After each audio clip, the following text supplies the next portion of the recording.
السلام عليكم بنات، مرحبا بكم في القناه ديالي ماريا شانيل. اليوم جيتكم فيديو جديد، غادي نقدم لكم الكعك الوجدي بطريقه سهله وبسيطه وبمكونات متواجده في كل بيت. كيجي بنين وصحي ومقرمش. فوالا البنات، نخليكم مع المقادير. بسم الله على بركه الله. كنستعملوا نص كاس ديال الزنجلان محمر ومطحون، نص كاس ديال الزنجلان محمر كيبقى هكاك حبوب، 2 معالق ديال النافع وحبه حلاوه، ملعقه من الزبده لينه، ساشي من كيس فانيليا، نص كاس ديال الماء مخلط مع نص كاس ديال الماء الزهر، كاس الزيت، كاس السنيده، 2 بيضات، والدقيق حسب الخليط، و2 خمارات بفئه 8 غرام. فوالا البنات، نخليكم مع طريقه التحضير. بسم الله على بركه الله. كناخذوا 2 بيضات، كنزيدوا عليهم كاس ديال السنيده وساشي من الفانيليا، كنخلط الخليط ديالي مزيان، كنزيد عليهم كاس ديال الزيت كيف ما كتشوفوا معايا، وكنزيدوا الكاس ديال نص كاس ديال الماء مخلط مع نص كاس ديال الماء الزهر والزبده. اضافه الزبده البنات كتخلي الكعك كيجي مقرمش ولذيذ.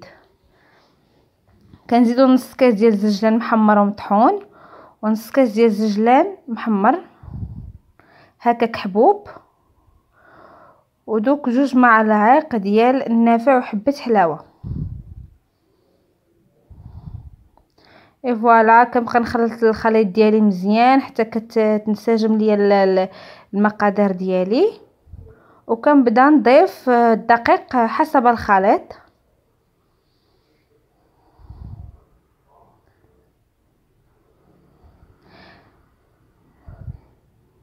كنزيدو 2 اكياس ديال خميره الحلويات،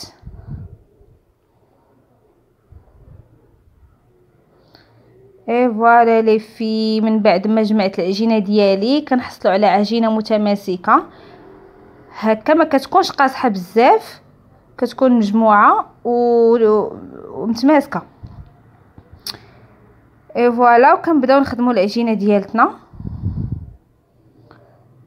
كناخذوا العجين كنقسموه على 2 باش يسهل عليا الخدمه ديالو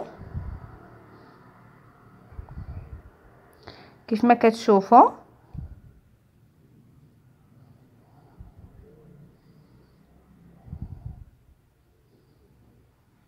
فوالا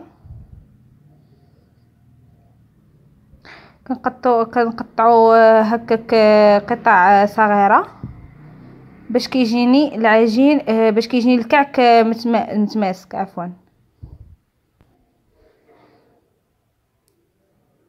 فوالا البنات، كنبداو نشكلوا واحد الاشرطه، خاصهم يكونوا متساويين البنات باش الكعك كتجيني وحده متساويه، كل حبه متساويه مع اختها، ما تجيش وحده كبيره وحده صغيره، باش كتجي زوينه في الحطه.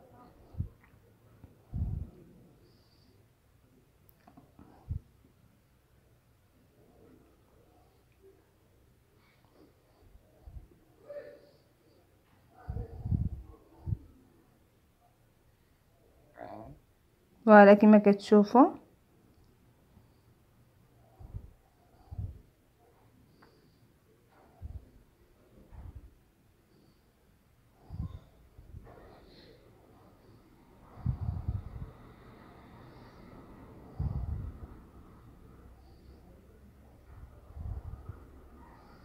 وكنستعمل بواحد السكين اللي كيكون حاد، وكنبدا ندير خطوط مائله ولا فتيحات مايلين، كيعطي واحد المنيظر هكا الكعك زويون.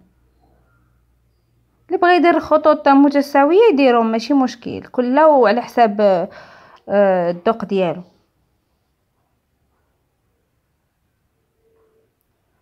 فوالا البنات، كما كتلاحظوا معايا كنجي لهذيك الحاشيه ولا لا بوينت ديال الشريط، وكندير واحد الفتيحه باش كندخل العجينه وسط من بعضياتها باش ما كتحلش ليا في الفران، ما كتحلش ليا مع السخونيه والطياب، كيبقى الكعك مجموع ومتماسك مع بعضياته، كتبقى على شكل كتعطينا شكل دائري. اي فوالا كنكمل العجينه ديالي بنفس الطريقه.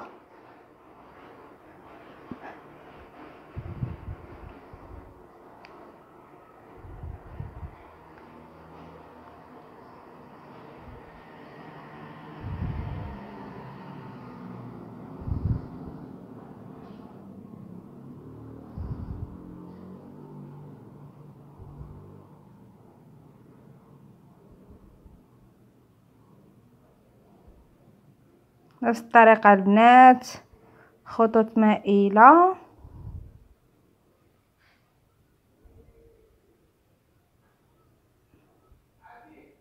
اي فوالا كندخلو هذيك الحاشيه لداخل ديال العجينه باش كتبقى دائريه، وكنكمل البنات العجينه ديالي هكا.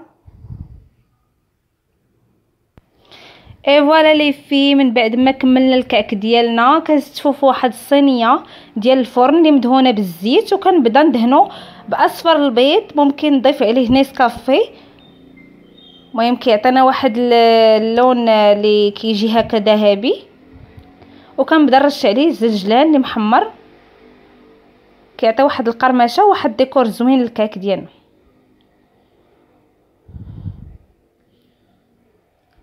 هكا كندخلو للفرن على درجه 180 درجه. اي فوالا لي في كيفاش كيجي الكعك ديالي مقرمش وزوين، فريمون كنتمنى تجربوها البنات، ساهل في التحضير كيف ما شفتوا معايا. وهكا كندوزوه بكويزداتاي الفطور ولا الكوتي، كيجي زوين. اي فوالا لي في نتمنى الفيديو ديالي يكون عجبكم، ونتمنى تشجعوني بجيم وبارطاج وابوني، وخليتكم على خير البنات، ونتلاقاو في فيديو مقبل ان شاء الله.